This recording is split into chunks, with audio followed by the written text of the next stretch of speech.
This is a Huddle Sports Network broadcast. You can find us on Roku TV, Amazon Fire TV, Facebook, and of course YouTube. Get all your NFL news here first. He has time. He's got him. Left side. Dobbs is there. Leaping grab. Touchdown. Touchdown.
$0.90 a day can support a coffee drinker.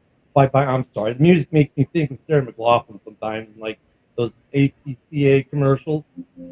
It's a cool commercial that Bill made, but like sometimes I hear that music and I think, only 90 cents a day you can adopt a coffee drinker. Good morning, everyone. Welcome to Ken and Ken and the Broskies in the panel show. The Broski with the Moski. Yes, sir. Broski becoming a big-time regular on the show might find himself in the show credit before he knows it. Good morning, Cam. Yeah, good morning there, Cam. Out there in the Valley of the Sun.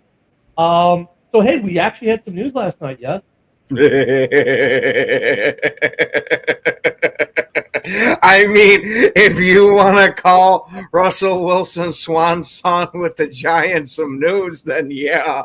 Because let me tell you, every Giants fan that I live by is fucking pissed. Well, that and Diggs went to is now a Patriot. So I was going to say that one I don't have as much of a problem with, other than the usual shit that we bring up about Diggs there. Well, I think that Russell Wilson signing was fucking stupid. And to me, it says that they are definitely not taking a quarterback at number 3 or even trading back to get, somewhere in a range where it's more palpable. I do not see them taking a quarterback in the first round at all now. Good morning, Nicholas. I agree. I mean, what it says to me is, like, they're going to decide between Russell and Jameis to see who their bridge quarterback is going to be for the next, probably not just this season, but next season as well. And they're going to wait till next season or, next offseason to draft a quarterback. They're not going to do this draft. Or they draft a guy in the second round that they're going to train up over the next 2 years under that position. Possibly. That's another option. I mean, hey, to me, Will Howard and that Tyler Show guy, or Shuff or Show, I forgot how you pronounce his last name, from Louisville, but they're my 2 top quarterbacks on this draft. It's not Cam Ward, who I've compared Cam Ward to Jameis. Like I've always said, Cam Ward reminds me of Jameis, and that's pretty funny actually. But anyway, yeah, the Giants are hilarious. I mean, I don't think they're giving Russell Wilson the 20-something million that they gave him for it to be a smokescreen. If he would have made the deal closer to Jameis, I would have said sure. It's a 1-year deal, though, isn't it, for Russell? Yes, it's 1 year. I believe. You could do an Atlanta Falcons, right? You still draft a quarterback in the top 10. And instead of having Kirk Cousins hang out in your roster for $50 million, you get to say bye-bye at the end of the year to Russell. Yeah, but then at that point, you'd have 4 quarterbacks on the roster because they've already said that they want to keep DeVito as a number 3. Like they're trying to groom him to be the backup in the future. 4 quarterbacks seems like an awful lot. And I think they gave Jameis, if I'm not mistaken, a 2-year deal, didn't they? Yeah, I think that one, for like $8 million or something like that. So that one makes sense to me. I can see why they did that. Yeah. This changes the board again, right? And I don't want to get too much in the Bears because we're going to have our show tonight. And Broski, I've been pushing so be prepared tonight because I've been on for whatever reason, Bears Twitter loves Gentry. And all these guys are making these impassioned arguments about Gentry. I'm like, well, great, come on the show at 7 o'clock tomorrow night, and comment this, and we'll talk about it. So I think we'll have a good discussion tonight because I'm also running a poll on X about what they want to see on the show, and a lot of it's the draft. Trade proposals is in second place right now. It's very close. But now, look, New York gets their quarterback. Maybe, Gentry goes to New York. I mean, that's just another possibility of Gentry being off the board before 10, right? That's another place that needs a running back. I mean, and some of these guys love Gentry, especially in Bears Twitter. And, yeah, that's a great point. I was thrilled to see Wilson sign with the Giants just for that reason because, we just lost Saquon. He went to the Eagles and they won a freaking Super Bowl. Guess what they're going to do in New York? They're not drafting a quarterback. They're going to draft Gentry. Amen. And I kind of agree with your and I'm not laughing because I think you're wrong. I'm laughing because it's the perfect Giants move to make. Because we'll have to see what Eric thinks about that. A running back. I mean, I don't get the love affair that fans have with certain players coming into a draft. Like, and the Bears are what I know best, so I'll go with that with Gentry. Like, a lot of Bears fans, there's this love affair with Gentry, right? Like, I mean, I kind of had that with Bijan a couple years ago in the draft. If you remember, I was all in on Bijan, right? And Bijan is like, he's still really good, but was he worth that high draft pick in terms of production on the field to other players drafted around him? Like the running back position, it doesn't seem like I'm tending to kind of agree a little more with Broski's take on this in general, where you don't really need a running back in the first round because, look, if Bijan was supposed to be a generational guy, the best running back we've seen in the draft since Saquon, what's he done in Atlanta? Yeah, and let me just touch on that a little bit. So if you remember that draft, who was the next running back after Bijan? It was the Lions. Did they trade up for Gibbs at 12? Yeah. So no, 6. Yeah, I was gonna say I thought it was 6. 6. Well, no, Gibbs went 12. Bijan might have won 6. They went 12. Yeah. That's right. Well, I'm saying who the second running back. So like the running back draft after Bijan. It reminds me of this draft because I think Gentry is going to go in the top 6. Not going to be surprised if the Bears stay at 10 and draft Omarion Hampton, running back, North Carolina. At 10? Ben Johnson, I'm telling you this right now, does not like Swift at all. Swift will remain on the team this year, but in no way, shape, or form does Ben Johnson want to rely on Swift and Roschon. That's another argument, though. Like, and real quick, let me answer Nicholas here because Nicholas, you don't know what you're stepping into, my friend. We kind of do something close to that on the draft. We have draft coverage within the network. Last year I missed it. I was in Colorado, but the year before I covered the entire draft from pick 1 on Thursday to Mr. Irrelevant on Sunday. Yes, and I did it last year. So Nick, I think what all that translated into was that you want to replace the top of your chair with a bunch of thumbtacks because that's about as much of a chance as you have of me doing a fucking 24-hour stream. But back to Broski, but like, here's the thing though, like, I get your argument there, like, Ben Johnson doesn't like Swift. Okay, I don't know if that's true or not, But fine, let's just say first it kind of is. Let's say. So here's part of the argument. Like when I say, hey, the Bears might draft Warren, but why would we do that? We just gave all this money to Cole Kmet, and they turn right around and say, but we're going to get Genty because we don't like Swift. We just gave Swift a lot of money too. For his position, for what running backs are getting signed for, Swift was at the top end of that pay chart, right? I mean, he's just with Saquon those. So we just gave him the bank too, so to speak. Like us getting running back in that room, I'm not saying we're not going to, but people like in Bears Twitter specifically, that's where I'm seeing this argument most. Is like, oh, well, we would never get rid of Kmet because we just gave him the bank. We just gave him the bag. You just gave Swift the bag, and he's got the bag for 2 more years, and there's not an out in this contract. And let me respond to that really quick. So, and here's the thing, and I remember I said a couple weeks ago, I'm not going to be shocked if the Bears' first 3 picks are all skilled position players on offense. And the Swift contract, it's essentially a 2-year deal. It's essentially 2 years guaranteed. So the Bears can get out of that after this season. There was only 1 year overlap with Ben Johnson and Swift on the team. And Ben's like, he's not it. Get him out of here pretty much. I don't know if it was, but Bros, not to cut you off, but can't situations change? Because look at when Ben gets to Detroit, right? Swift had injury issues, this, that, and Jahmyr Gibbs became available. And they were in a position kind of like we are this year where Holmes can go, hey, I can get the best available. You want me to go up and get this guy if he's there? And you're like, well, yeah. Because, Swift has injury issues. So then Swift is traded, and he has a good year. And also they were going to have to pay Swift, right? So, okay, well, we're just going to trade him to Philly. And then he goes to Philly, has a great year, becomes a free agent, doesn't get a bag, but he gets a bag. You know what I'm saying? He doesn't get like a Saquon bag, but he gets a good bag.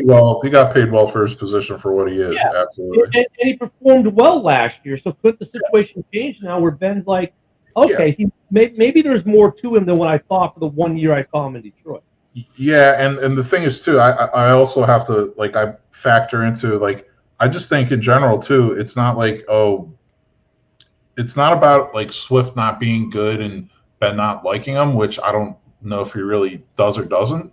But all I'm saying is what I can say is I think Ben is very particular about his running backs. He not only did he trade up to 12 and draft Gibbs, which was way earlier than anyone thought. I was one of the only people that thought that was a great move because I love the guy in the draft. I thought he's Jamal Charles 2.0. But anyway, what I'm saying is he also signed Montgomery and gave Montgomery money too. So he wants his running backs. He's like, I want him.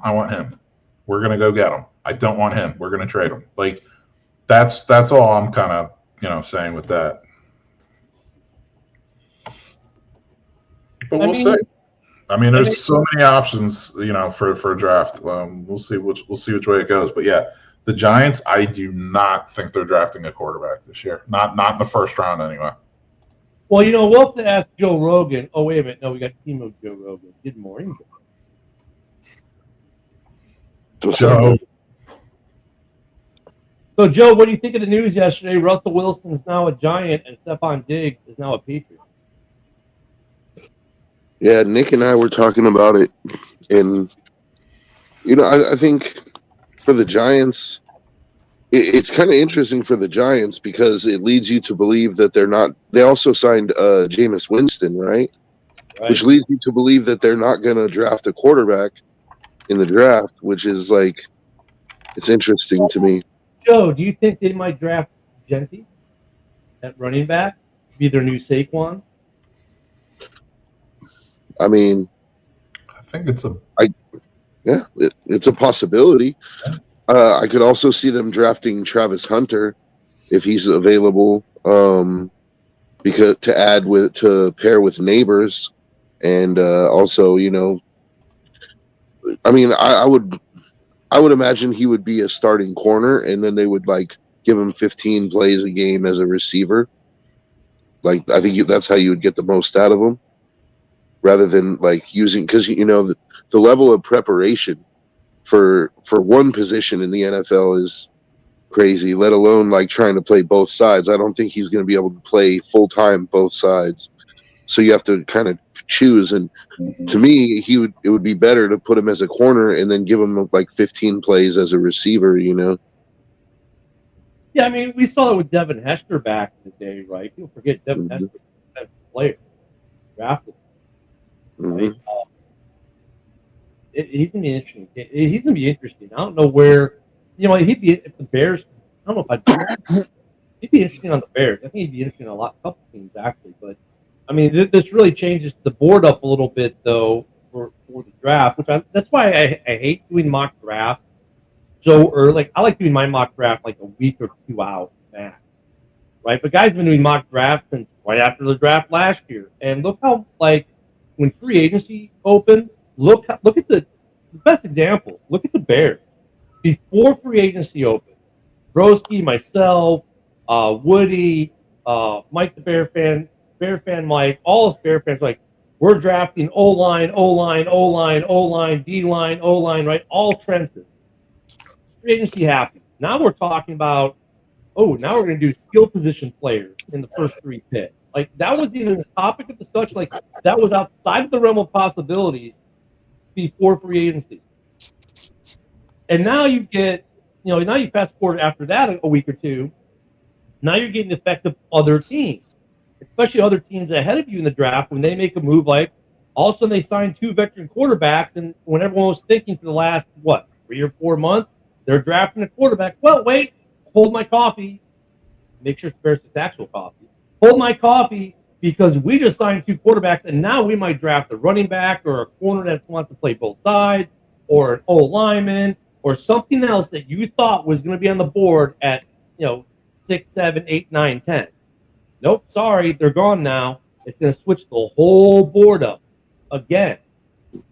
What else is going to happen? Are the Packers going to, we've talked this week about the Packers maybe making a move, which would be out of character, but maybe they do something. What if the Vikings do something? We haven't talked about those fuckers in a while, right? What if, what other team, what are the Raiders maybe going to trade back? What are, there's some other things going on with these teams where we're going to, have another, oh my God moment like we did last year with Atlanta when they took Penix. I could see a situation where even the Giants trade back. Like that's on the table at this point. Maybe they realize that they have more needs than one player is going to fill, and so they trade back to pick up some extra picks. The other thing about the Giants move is interesting for me is they've been the ones that have been linked to Shedeur Sanders throughout the draft process. What does that say about how they feel about Shedeur Sanders? Like the fact that they went out and got Russ and Jameis, right? Like I can understand getting Russ and you could still draft Shedeur and say like, okay, well, he's going to sit behind Russ for a year. But to go get Jameis too, it's like, it kind of speaks about Shedeur, doesn't it? There have been articles about him slipping in the draft.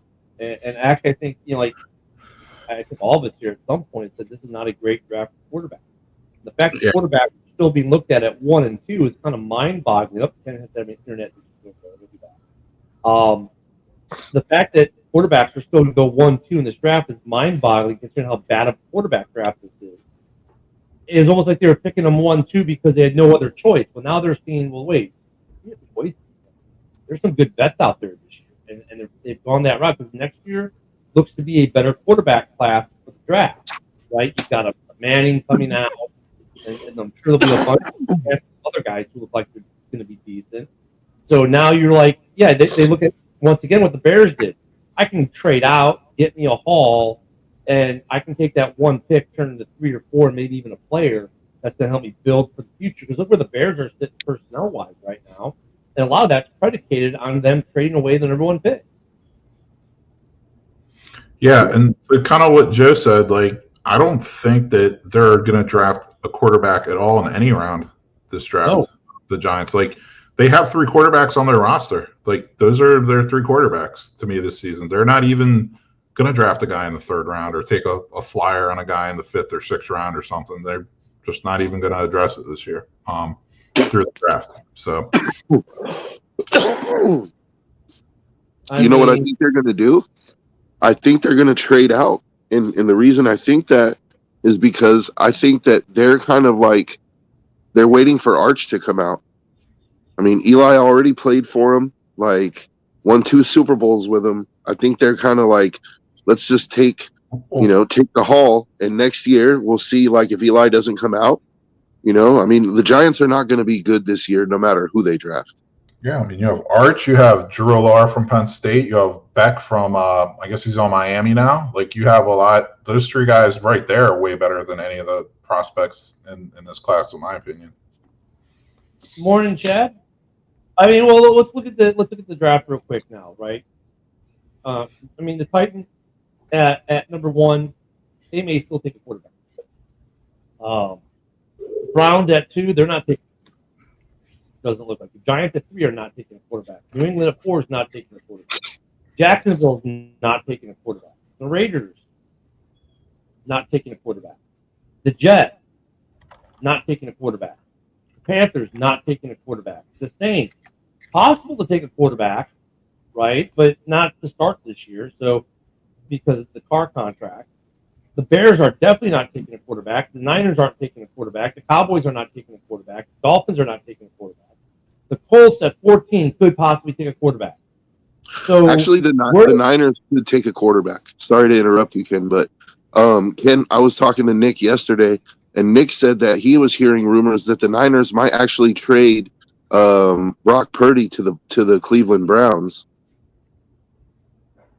I don't know what his source was, but he said that he was hearing that. Yeah. Okay. So maybe if that happens, let's say that happens. Let's say it's Purdy, Purdy for the number 2 pick kind of deal, right? Because actually, he was saying it was for a second rounder. That the Niners are having a fire sale, and it was for a second round pick. But I mean, if a first round swap, because San Francisco's 11, so you swap 11 for 2 and throw in Purdy, that gets you out of having to give away a first rounder next year. And then Cleveland still has a first rounder this year and gets their quarterback and is going to get a blue chip at 11. That could be. I mean, those are all possibilities. But okay, so let's say that happens though. Let's take that. Let's say that happens. That's still only 2 quarterbacks coming off the board. I mean, in the top 15, right? So now you're looking like, let me see who else might drop. Let me see who else needs a quarterback though. Let me go back down the list. Okay, Atlanta's not taking a quarterback. Arizona's not taking a quarterback. Probably Cincinnati's definitely not. Seattle's not. Tampa's not. Denver's not. Pittsburgh. Well, if they get Aaron Rodgers, they may. But at 21, they're looking for a guy to sit behind Rodgers probably. The Chargers aren't. The Packers aren't. The Vikings aren't. The Texans aren't. The Rams, Ravens, Lions, Commanders, Bills, Chiefs, and Eagles. None of those guys won't even think about taking a quarterback in the first round. So really, there aren't that. Actually, the latest I've seen, the possibility is the Rams at like 28. They could take Jackson Dart for Matt Stafford to sit behind Stafford. Right, but the point I was going with this though is like no one's trading up to the Giant spot to grab a quarterback. Like if the Rams get a quarterback, they're looking to do a Jordan Love situation. They're not looking to, spend the number 3 pick on a quarterback and then let him sit, because you know how that goes. If you pick a quarterback in the top 10, they kind of expect them to start right away. So why would they spend the capital when they could do a dart at the end of the first round? I guess the Saints and the Niners could. I mean, the Saints have Carr. But with the Carr contract, it would be like kind of like the same situation as the Niners, or not the Niners, the Rams. You would draft the kid at the end of the first round, so you still have your 5 years on them, but because you can't just jettison Carr this year. You just can't. It would cost you too much to jettison. So New Orleans is at 9. Could they do what Atlanta did last year? I guess at 9, so it's not too deep in the draft. They could get away with not starting them, and then they kick Rattler to the curb and make whoever they took at 9 their backup to Carr this year. And if Carr gets injured, it looks great. If he doesn't get injured, he's trained, and they cut Carr at the end of the year and take not as bad of a cap. I have another scenario.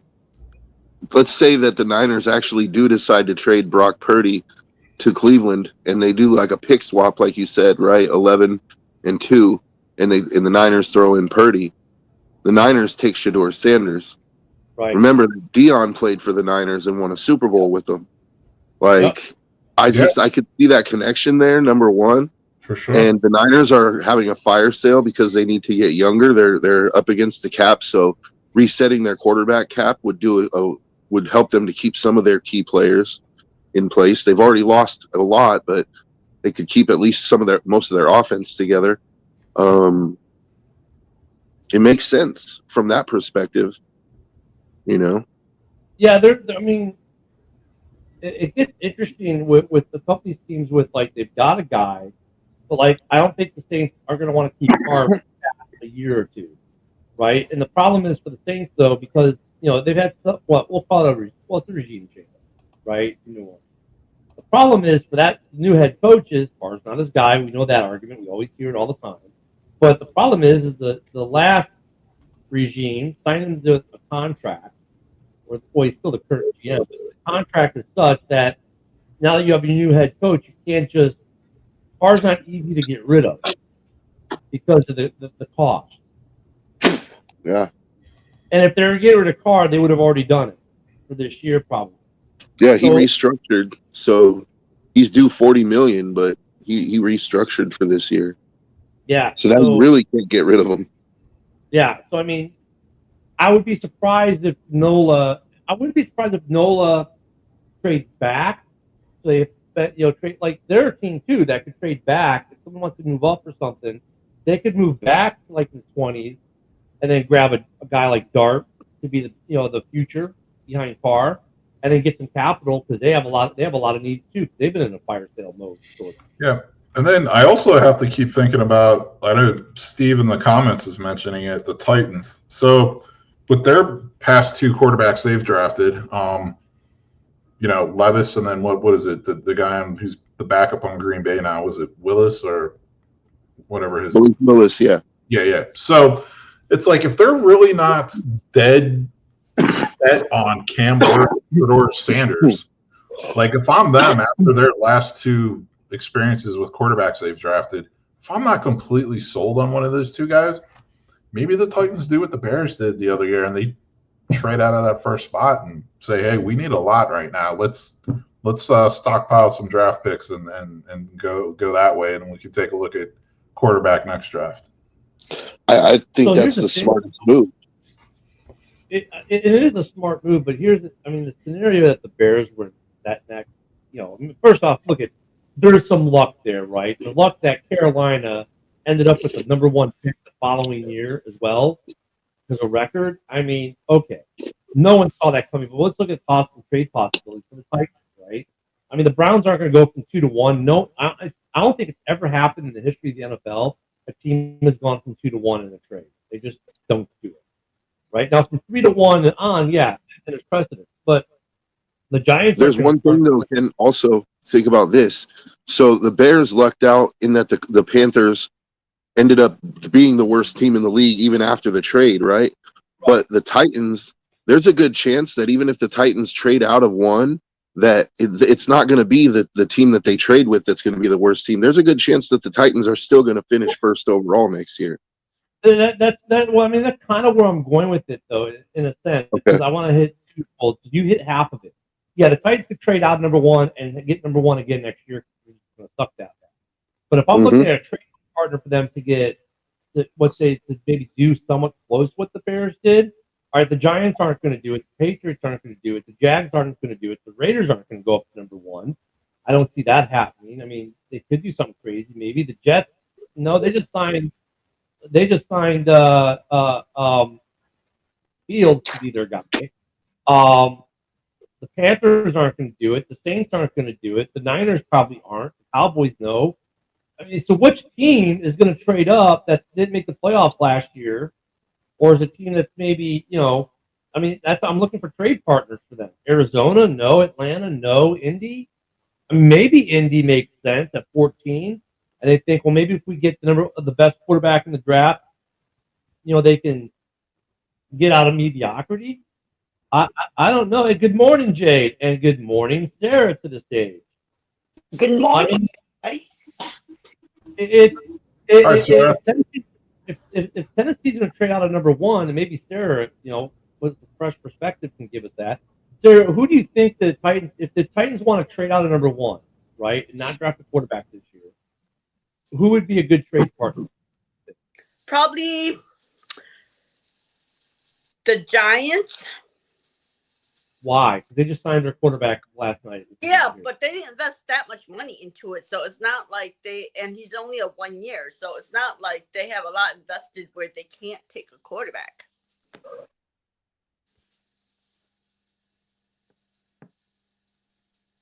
I mean, if they do that, they also signed Jameis Winston, and they want to keep DeVito. They already got 3 quarterbacks on the roster, so who's the odd man out there? Probably Winston. Would they just sign a multi-year deal? Yeah, why would you go sign Winston just to cut him? Like, that doesn't. I don't. But lots of players get signed and get cut at training. Yeah, that's true, but I don't know. I don't think Winston is one of those guys. I think Winston is a guy that if you sign as a backup, like, you keep him because he's a serviceable backup. Like, or DeVito. I mean, he's just kind of there.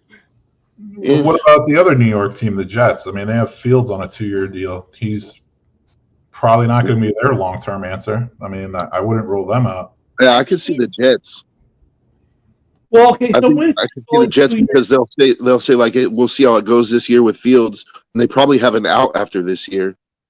Well, yeah, and look at the Giants. Okay, with the Winston deal is 2 years, $8 million. That's backup money. I don't know how much that's guaranteed. Let me see if it tells me that. But if you guaranteed any of it, you're not going to give the guy $1 million or $2 million and guarantee and then just cut him. It doesn't tell me if there's anything guaranteed or anything. Because I think they were just doing that as a panic move because of Rodgers not knowing what he wants to do. They don't want to be the one left out without a quarterback. Well, Sarah, what do you think about this? So we were talking about this earlier. So the Giants, I mean, look what happened to them last year. They trade Saquon to the Eagles. The Eagles win a Super Bowl. And as of right now, the Giants have 3 quarterbacks on their roster under contract. They have Russell, they have Jameis, and they have DeVito. What's not to say that the Giants don't draft Gentry at 3 now? Like, what do you think about that to kind of make up for that Saquon move? I think that would be a terrible move because I do too, but what's the likelihood the Giants would possibly do that? I mean, they probably would because they took Saquon like at 2, right? Yeah. Yeah. Something early. I don't think it would be that terrible of a move if you're planning on getting your quarterback next year. It's like give Russell something, you pair Gentry with Neighbors. All of a sudden, it's like you have 2 really good pieces on your offense, and I don't know. I don't trust Gentry because he played in a conference that was like meh, and when he got to the playoffs, he was meh. Yeah. But if they believe in him, if they think he is like superstar in the making, they might do it. Personally, I don't even know if he's an NFL caliber running back, but I'm just looking at it from the Giants' perspective. I mean, it's funny because, like, Sarah and Broski, what you guys were saying, it's funny. So I go on Bears Twitter. These guys are so in love with Gentry. Gentry, look at all these great numbers. I'm like, look at his conference. Look at the games played, bigger conference teams in the playoffs, and how he was a ghost. He's not the guy for the Bears. But some of these Bears fans are just dead set. It's got to be Gentry, and they're buying the hype. We got to figure Giants fans who are the same way. There are Raiders fans who are the same way. They just look at this guy, and okay, I don't know if we want to call them the casual fans, but some of these guys have a good football IQ and talk a lot of football as well. But I mean, Gentry's going to go to a team early. It looks like. I'm with Broski. I'm like, look, if the Giants want to make the move, or I'm sorry, Joe, if the Raiders want to make the move at 6, I'm more than happy to let a running back starved team make that move for Gentry because now that we can take another running back in the second round and no one's going to bat an eyelash. Right? I mean, Swift is good for me. I'm okay with Swift in Chicago, but the Giants, they're for them, there's that psychological piece. We've talked about psychology a bit this week too, with the hangover for the Lions. Not with the way they went out losing coaches, and that's going to affect their season.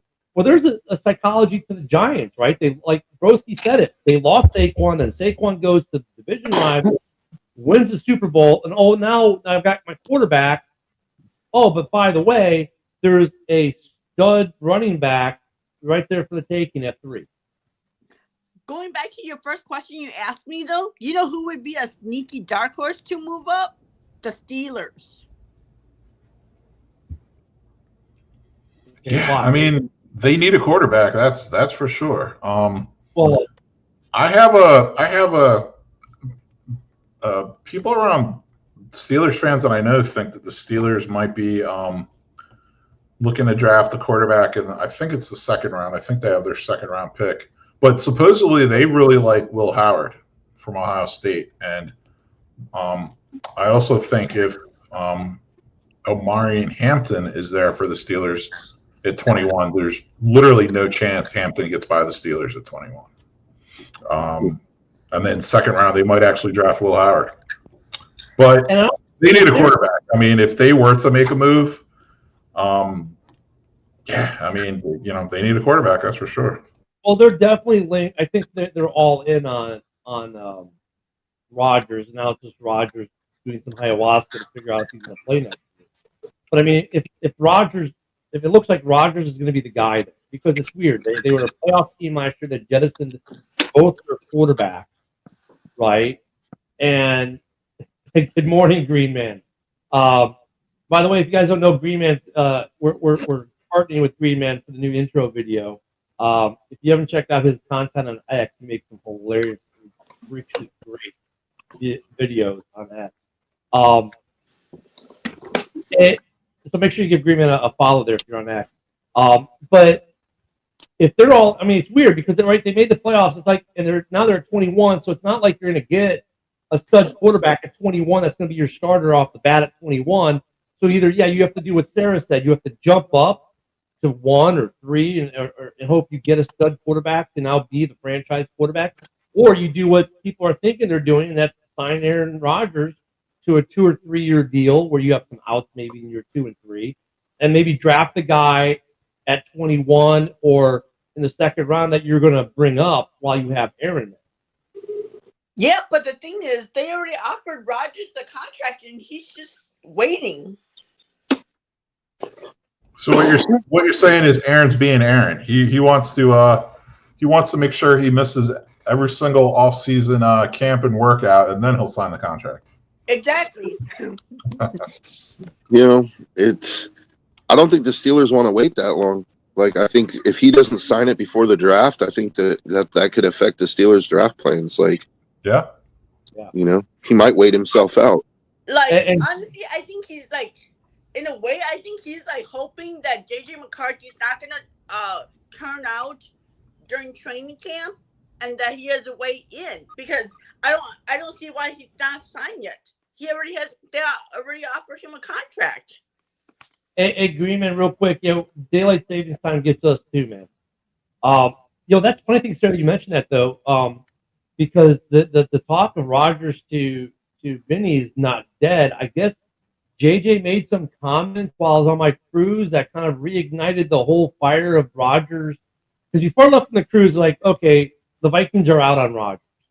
And then I go on the cruise and I pop in the Bahamas in the port, open the phone and see an article that says, JJ's comments lead to the Vikings maybe not being out on Rodgers. I was like, what the hell?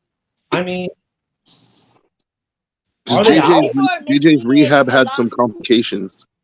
I think people are making it a lot bigger than it is. I think what the Vikings are saying is we're all in on JJ for now, and then when training camp comes along, if he's not progressing the way he should be because of his injury, then at that point they will reconsider Rodgers. But as of right now, they're all in on him until there's a reason not to be. That makes sense. There's also another scenario where if Shedeur Sanders happens to fall past the Jets at 7, he could be there on the board at 21 for the Steelers. Because who needs a quarterback in that space? Like, okay, so let's go. Well, let's go back here. Okay, at 7 is the Jets, right? So the Panthers at 8. I don't see that. I don't see it there. The Saints at 9 could be a wild card. Do you guys see the Browns taking a quarterback then? It depends on if they end up trading for Purdy or not. Yeah. There's a whole Purdy scenario out there. So, but if you look at 9, the Saints could pull an Atlanta move, right? The Bears aren't taking a quarterback. The Niners we just addressed. The Cowboys aren't taking a quarterback. The Dolphins aren't taking a quarterback. But how do we know the Niners aren't taking a quarterback? Because I don't think they want to pay Brock $60 million. Well, that's a scenario that we talked about earlier, that the Niners could potentially trade Purdy to Cleveland, and then they could end up getting Shedeur Sanders. But if that doesn't happen and Shedeur falls past the Jets, my point was just that he could be there on the board at 21 because I don't see anybody else that's going to take a quarterback. Let's go through the teams. You could see maybe San Francisco at 11, but I think they're not going to. If they re-sign at that point with Purdy, they're not going to have Shedeur and Purdy on that roster after just giving. You got the Jets, you got the Saints, you got the Niners. I mean, I wouldn't rule any of those 3 teams out taking a quarterback. And then I was going to say, you got the Dolphins. I don't think would draft a quarterback. The Colts could at 14. The Falcons won't. The Cardinals. I mean, I would say no, but you never know. The Bengals, though, aren't. The Seahawks aren't. They just got their guy. The Bucs aren't. The Seahawks taking a quarterback, too, though. The Steelers at 21. The Steelers at 21 should definitely take a quarterback, though, to the point that there are more teams I would say would not take a quarterback. There are a couple wild cards like Indianapolis and Arizona. You know, I don't think Arizona would take a quarterback, but look what we saw last year after Kirk signs a $100 million deal, and then what they do, they draft Penix, and now they're looking to trade Kirk post draft. So there's that piece of it too, right? Cousins is going to be available.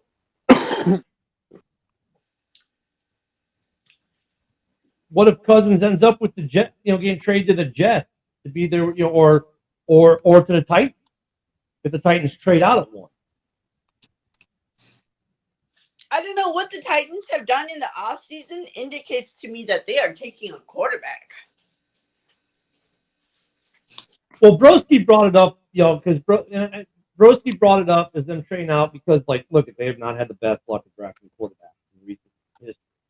So his idea was, with this quarterback class being kind of crap, you kind of trade out of it, right, and just get a guy for a year and wait till next year when it's a better quarterback class. Mm-hmm.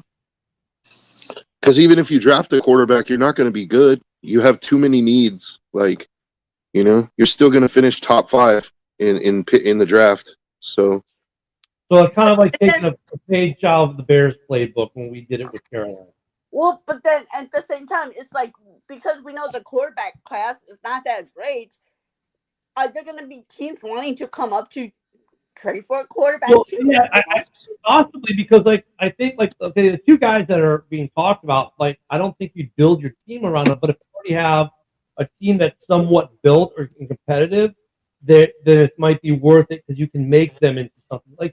It kind of goes in a weird way, and it's going to sound weird when I first say it, but then think about it. It's like Mahomes. Mahomes wasn't exactly tearing up the board coming out into the draft, right? Oh my God, he's going to be the number 1 guy. But but here's the piece of it that you got to pay attention to. He goes to KC, which had what?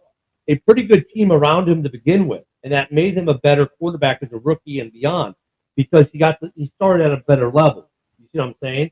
So you could maybe look at a guy like Shedeur Sanders and say, well, if I make some on a team with nothing, I'm looking at maybe a Justin Fields scenario or a Mitch Trubisky scenario or one of those. But if I bring him to a team that has something where I'm not really putting him in a bad situation from jump, and I'm putting him in a decent to good situation, now I might get more of a Mahomes. Not that he's going to be a Mahomes, but I'm going to get a higher level of play out of him, and that'll be better for us and his career being secondary to being better for us. You see what I'm saying? So if he goes to a team like, let's say, the Steelers, who have pieces in a line that can protect him better, he's going to be markedly better there for a career than he would in a team like Titans where he's going to get killed every day. So there's also another scenario where, let's say a team that's coming up isn't coming up for a quarterback. Let's say that they have a player because there are some, at the top of this draft, there are some studs.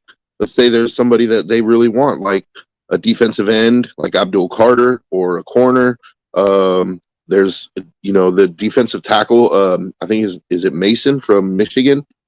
Or the Cowboys want Genty that bad? To trade up to one? I don't know. Hey, mean, that's a Jerry move right there. I think they may actually stick and pick because they won't have a partner. Well, but see, you can always cut the price. Like this isn't a draft where you're going to get 3 first-round picks for a quarterback for trading up. So if the Titans are willing to play ball, I mean, they might be able to swing this year's first and next year's first. And there might be a team that's willing to pay that for a guy that's hyped like Abdul Carter or the defensive tackle Graham or a corner. Like a corner is a possibility as well.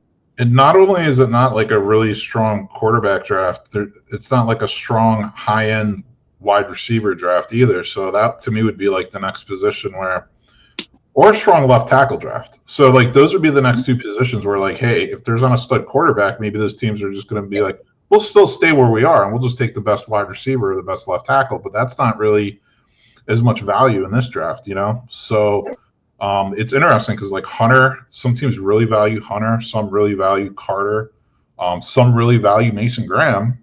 They have him, like they think very highly of him. A lot of teams think very highly of Ashton Genty too, I think. So it's like, you have these like non-quarterback, non-wide receiver, non-left tackle positions that like, are going to get selected higher. Well, Atlanta's sitting at 15 right now, right? So Atlanta, let's say, wants to get the number 1 pick because they're really high on something they need in this draft, right? Let's say they want to get there. Well, hey, we'll do a pick swap this year, 1 for 11, or I'm sorry, not 1 for 15, and then we'll give you your quarterback. You can have, we'll give you Kirk Cousins, and we'll give you a second next year too. Like Tennessee might go, you know what?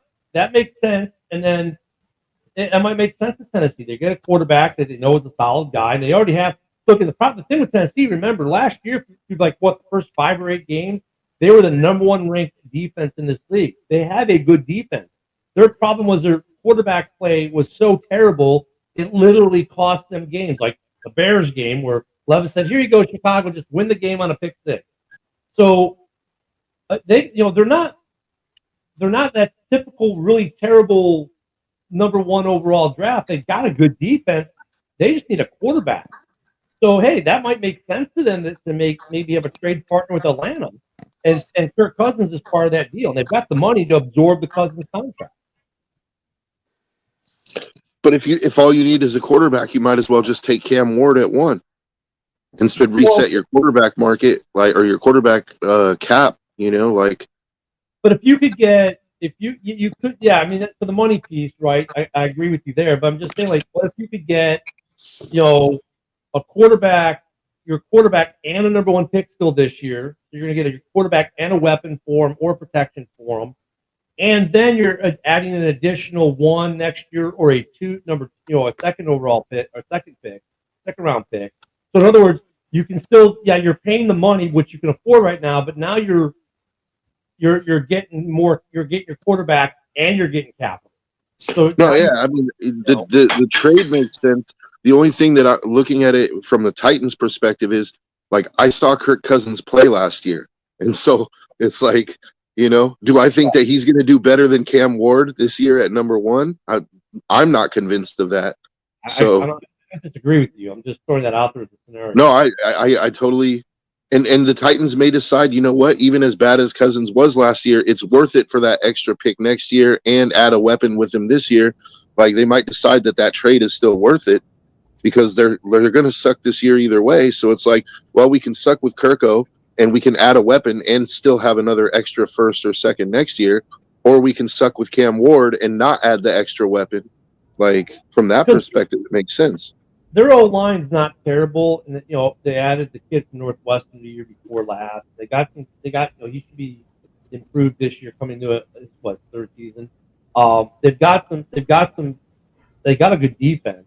If you can add Kirko and a wide receiver in the first, Kirko via trade, a wide receiver in the first round, you get you a good running back, a running back in the second round, which you can definitely do in this draft, or a tight end and some other pieces. they could really improve themselves into a playoff position in their division.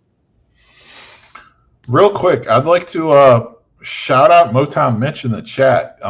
He's a good Lions fan. I've been having conversations with in a variety of Lions chats over the past year or so. And I think this might be his first time showing up here. So good to see you, Motown Mitch. Yeah, good to see you, Motown. I saw the shot fired there. I was like, oh yeah. Oh yeah, no, me and Motown Mitch, we're very familiar with each other, and we have a friendly back and forth sometimes. Motown would have loved our conversation yesterday. And actually, that's a good question. To kind of transition a little bit. We got a few minutes left, not to revisit yesterday's show too much. But Motown, since you're here today, do you think that there's a possibility? I mean, I think most of us say there are a couple Lions fans who don't see there being much of a slide. How much of a slide do you think your Lions have this year between the hangover of the way the season ended and then now new OC, new DC? Because player personnel, you got talent. No one's denying that. But what kind of slide do you see the Lions, and how far back could it go for the Lions this year? And granted, part of that though too is the rest of the division is good and not without issues. The only team that's really been stable, the most stable of the four teams right now is the Green Bay Packers. Right? They know who their quarterback is. They know who their coaches are. They had some personnel issues like everyone else, but they're stable. The Bears, whole new coaching staff. The Vikings, a little bit of a quarterback issue, right? Like, is JJ going to be ready? Is he not going to be ready? And if JJ is ready, it's a first-year starting situation for him. So I wouldn't call them the most stable because of that. I think Green Bay is definitely the most stable. But Motown, where do you think the Lions fall now in terms of a hangover from last year? Psychologically speaking, after going 15 games and then being one and done to a football team that no one thought would be in the playoffs in the championship in Washington, and then within 36 hours you lose your OC, and then within a week you lose your DC, and your OC, more to the point, was like exuberant to leave. It wasn't like he was just, he was like, I want to be here. So Motown, interested to see what your feeling would be on this. We lost Joe. Internet issues, big everywhere. And Sarah, you weren't here yesterday, so if you have a thought on that, please share your thought while we wait for Motown. I think they're going to take a step back. They're not going to win 5 games, but they're not going to win 15 games either. I think they're going to be right in the middle of between 10 to 12 wins, like everybody else in the division. To me, it's an open division. Nobody's going to dominate it. Yeah, and the Vikings, I think they had an excellent offseason. They bolstered their trenches on both sides of the ball. They re-signed Aaron Jones, and they traded for that other running back. So, if nothing else, they're going to be able to run the football and stop the run, which is always going to give you a fighting chance, every single game, And this is a team that won what? They won 14 games last year? So, well, Motown's looking at the losing, the OC change not being a big deal at all. And there are fans who want to get rid of Aaron Glenn. So he's thinking they're still, for them, it's whatever, 13 wins. I will say I never understood the Aaron Glenn love.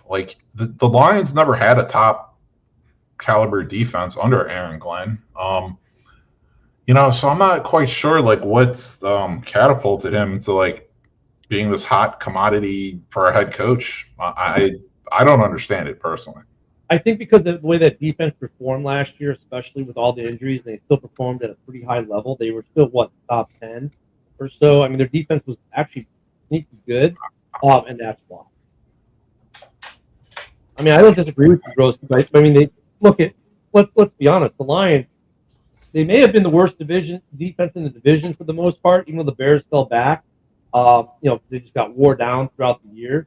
But the Lions have been decently good, or pretty darn good, over the last couple of years under Aaron Glenn. The fans remember, they gave up this big play. That's what fans remember. We remember 2%. We forget the other 98. But they were actually a pretty good defense. And even with all the injuries they sustained last year, that defense was pretty good. Now in the playoffs, they look terrible. But, you know, the fact that they won 15 games on a patchwork, basically you can call it a patchwork defense for the most of the year, especially after Hutch went down. I don't know. I mean, that might be part of it, but it's interesting that Mitch's take there is like, you know, basically, look, the guy we promoted is the guy who taught Ben the offense, so no big loss there at all. Now, that's the first time I've heard that take. I mean, it's interesting. Yeah, I mean, I still think the Lions finished like, I think they were bottom half, though. I don't think they were even top half, honestly. At points of the season, they were like up there, and then the injuries, yeah, they degraded a little bit after, especially like when Hutch went down. They didn't really miss a beat for a couple games, but then they felt. Long story short, I mean, he definitely had his work cut out for him with all those injuries, but at the same time, you can also say like he was there more than one season. He was there for what, like 3 or 4 seasons, I think he was their DC, and like they never had I don't think they ever had a top 10 defense under him. So. Anyway, not to dwell on it, but I kind of understand what Mo Tomich is saying there. But I mean, losing Ben Johnson, I mean that's a huge loss. And then also they had that D line coach that was really good. You know, and they had a ton of injuries on their D line. I mean, Hutch, McNeil, you know, well Davenport, if you even want to include him, and you know that guy got hired as the DC by the Patriots. So. He might have been the real glue that was keeping it together, but it's going to be interesting to see. I kind of agree with Sarah. You know, I mean, last year I was like, every team can win 10. I mean, the talent was there, and Sarah's not wrong. The talent's there in the division again.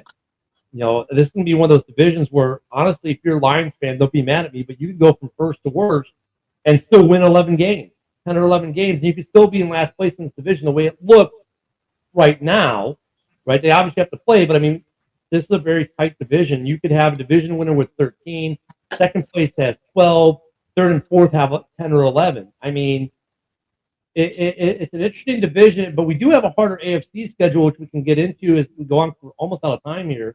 The Vikings looking to pursue Will Levis. We can definitely, Sarah, if you're going to be here tomorrow, it'd be great to talk more about the Vikings options at quarterback too. If it's not Aaron. And if JJ's not ready, and yeah, I mean, and Mo, it's not saying that they didn't have a good replacement hire, but there's an adjustment period and all that. And the difference that the psychological piece, I think, where Broski and us were talking yesterday was like the Bears, they go out on the season on a high note. The Lions came out on a really low note, and then it's like it piled on at the end of the off. So there's a psychological piece to that too. But we'll definitely talk about that more tomorrow. I don't want to get in trouble with Ken if I go even a second over. You know, Ken gets mad at me. I go a second over. Even though his internet's not here, now I can trash talk. But no, we'll be back in the morning. Sarah, I hope you'll be back. Of course. Hope to see you here. Hopefully we'll have Ken back. He's having internet company issues. And it looks like Joe had a little bit of an issue too. Thank you everyone in the comments. Nick, Green Man, and everyone who made comments. And it was great to meet some new friends today as well, like Motown Mitch. So yeah, he says, Broski, see you're here. Great. Don't forget tonight at 7 p.m. Central, we got Hal's Hall Report. We're going to have some good talk about the Bears there. Everyone have a great rest of your day, and we will see you right here tomorrow morning. Have a great day, everyone. Thanks. You too, Ken. Yeah, you too, Broski. Have a great one. See you tonight. You going to be on tonight? Yeah, I have something interesting to present. I actually had a Panthers content creator do a draft for the Bears. Sweet. And this guy's thorough, legit. Like, he goes through the roster and the depth, and I'll share the results tonight. Sweet. Now it will be overtime on the video, but who cares? It was worth it. We'll see you guys tonight. Have a good one.